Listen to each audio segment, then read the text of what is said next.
We have to find ways to maintain that recognition that this violence is a crisis that we can never accept, while also holding hope that we can change it.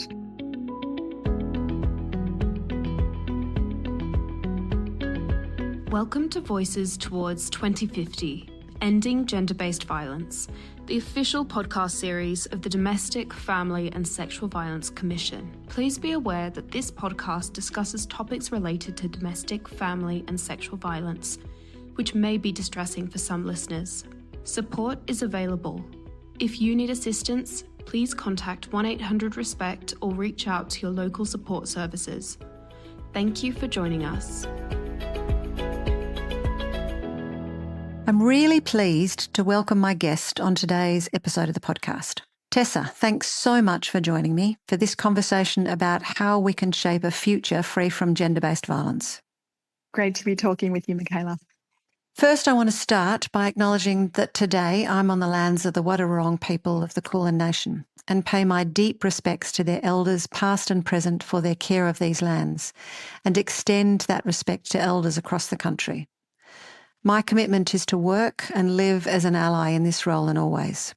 My guest today is Dr. Tessa Boyd-Caine. Tessa is the CEO of ANROWS, the Australian National Research Organisation for Women's Safety, and someone whose work I have admired for many years. For those people not familiar with ANROWS, it's the national body that was established to produce and share evidence to end domestic, family and sexual violence, and plays a critical role in guiding all of our national efforts. Tessa has more than 2 decades of leadership across health, justice and social policy. Before joining ANROWS, she was the founding CEO of Health Justice Australia, Deputy CEO of the Australian Council of Social Services, and Australia's inaugural Fulbright Professional Scholar in Not-for-Profit Leadership. She's also a criminologist, a board chair, and has demonstrated her deep commitment to centering evidence and lived experience in systems change. Tessa, I'm so pleased to have a chance to talk to you about our vision for the future today. Hello, great to be here. So Tessa, let's start by telling me a little bit about what motivates you to do this work, to strive for a different future. Look, I can't really think of a more important contribution to be making right now, and that's really about ensuring that the directions we set as a country to end domestic, family and sexual violence are informed by evidence about how we can make that difference. And I guess, you talked a bit about my background, and I've seen the long shadow that gender-based violence casts on people and families and communities from so many different lenses, from my early training as a criminologist to working across health and justice and community sectors. And I guess I see that right now we've got an opportunity not just to respond to people's needs, but to really shape a different future. And that's what drives me. And I thought long and hard about taking on this role. All around me, I see the impacts of trauma and of lived experience really in every conversation I have in this work. And I always assume that people have direct knowledge of the issues that we work on. So it was really important to me to be ready professionally in terms of what I can bring to the role, and also emotionally to contribute the leadership that is needed both at ANROWS and in the work generally to improve women's and children's safety, and to see that really critical outcome as part of achieving gender equality, which I think is change that we all need to see. But I really see that the opportunity for evidence is what gives me hope, because I can see it as a tool for the change that we're working towards. That's so important, Tessa. And there's so much in there I would love to unpack. It's a much longer conversation. I think the point that you made at the beginning about the long shadow, and many of the conversations I've had with people about ending gender-based violence have talked about this issue impacts on so many policy areas and is at the heart of many of the things that we are trying to change in other ways. I think the other point you make about leadership too, and being prepared and being supported in that.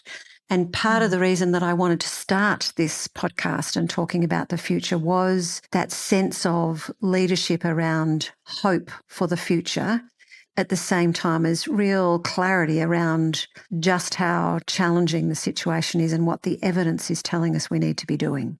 Look, the evidence is giving us signs of progress. So we're not where we need to be, but we're not where we were.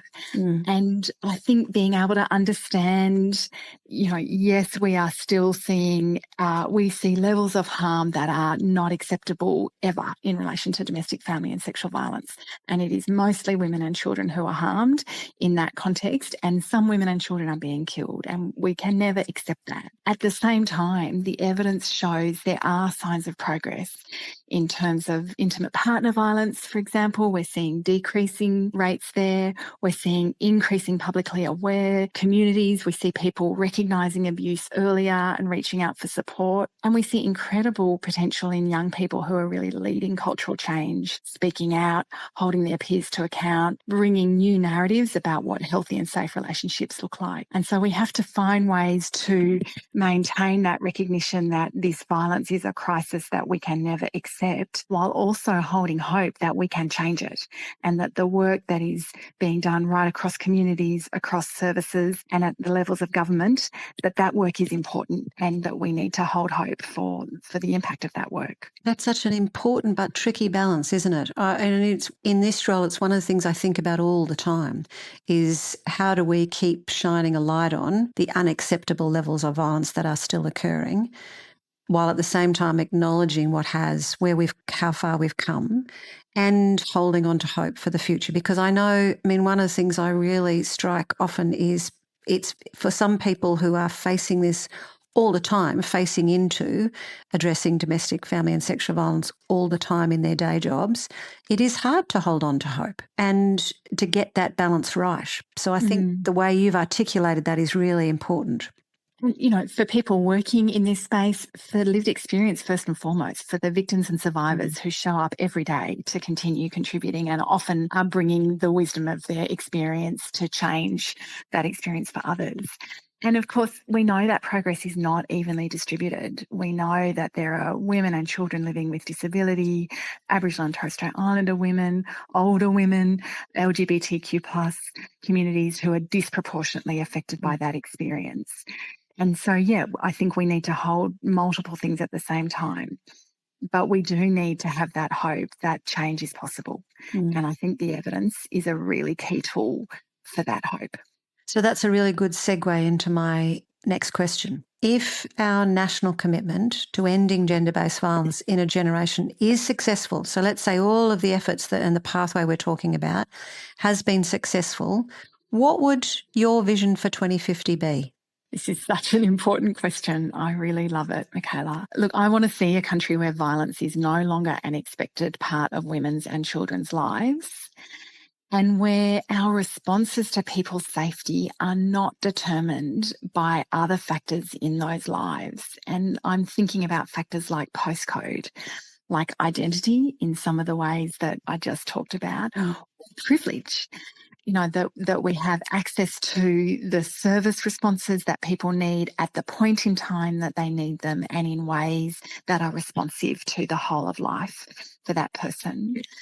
But I also think that means that as a country, we've brought together the different forms of expertise that enable that change. And I'm thinking about lived experience as a key form of evidence, alongside the kinds of research that we and others do, and that we're leveraging all of that to ensure that our systems work together, not in silos, and that they recognise the intersecting factors in people's lives that shape experience, and therefore that shape service responses and directions in policy and programs.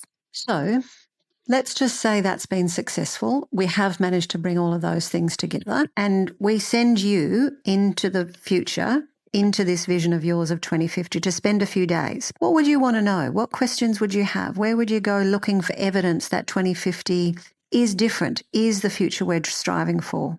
So if I'm in 2050 and we have achieved this world free from gendered violence, the first thing I want to know is, how did we shift power so that people with lived experience weren't just being consulted, but were actively empowered and centred to bring their expertise to this change that we've achieved? I really want to know what we've done to ensure that every child in the country continues to grow up knowing what safety feels like. I want to know how we're hearing children's voices. I want to know how we're working in ways that are appropriate for 6 and 8-year-olds, different to 14-year-olds, different to 17 and 18-year-olds, so that we're understanding children and young people through their life course.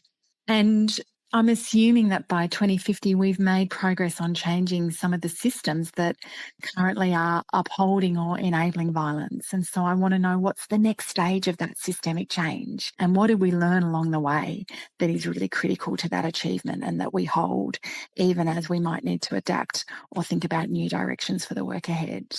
And I guess I'm thinking about the questions that are going to keep us honest. And it sort of takes us back to that, that point earlier, that we're not where we were, but we're not where we need to be. And even if we've achieved a violence-free life by 2050, we're going to have to work hard to maintain that. And so we can't ever take the change for granted.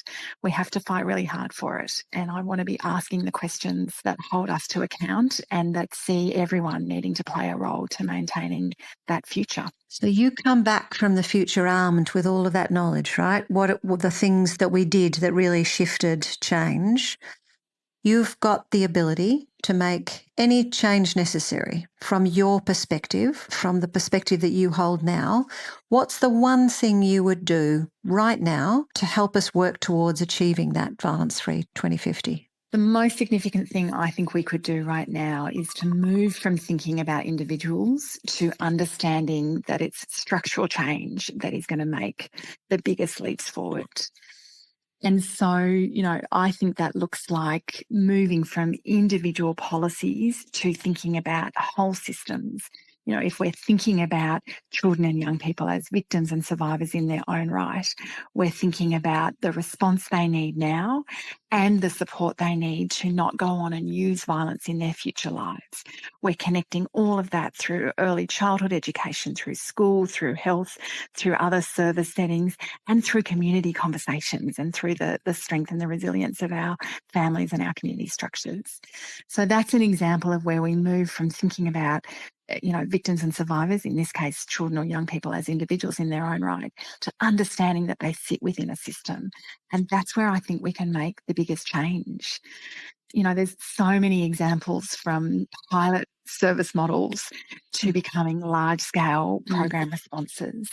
And we're seeing that in a whole range of ways at the moment. We're seeing states working together to reform working with children checks, just one tiny part, but a really important part of keeping children safe, particularly in service environments.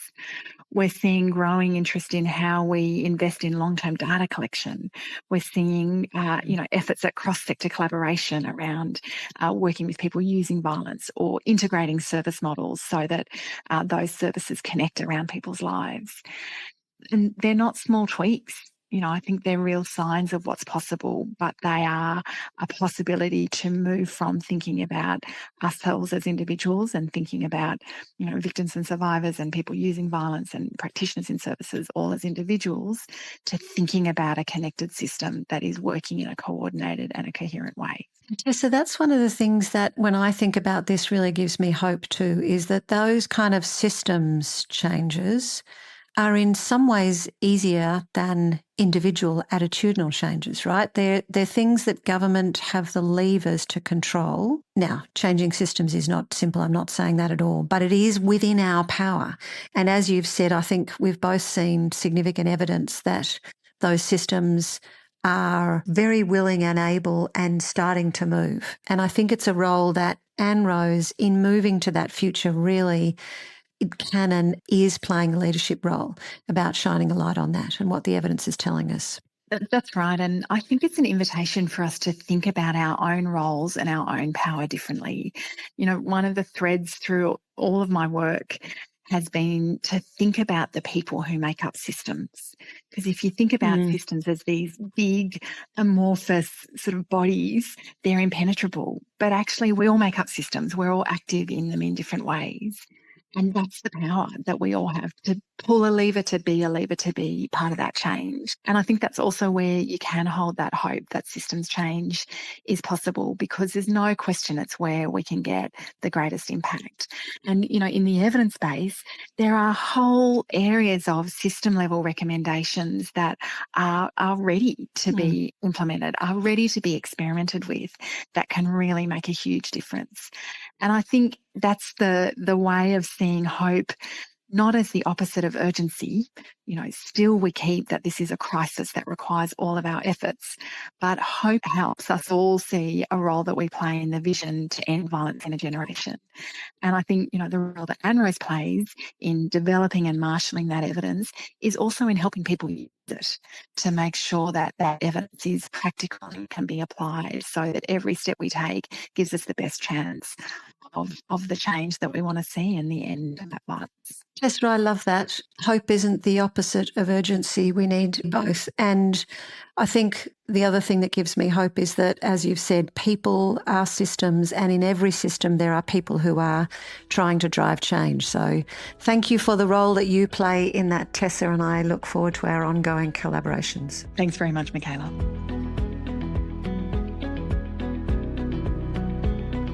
Thank you for listening to Voices Towards 2050, Ending Gender-Based Violence. Subscribe and join us for future conversations as we work together to achieve a future free from domestic, family and sexual violence.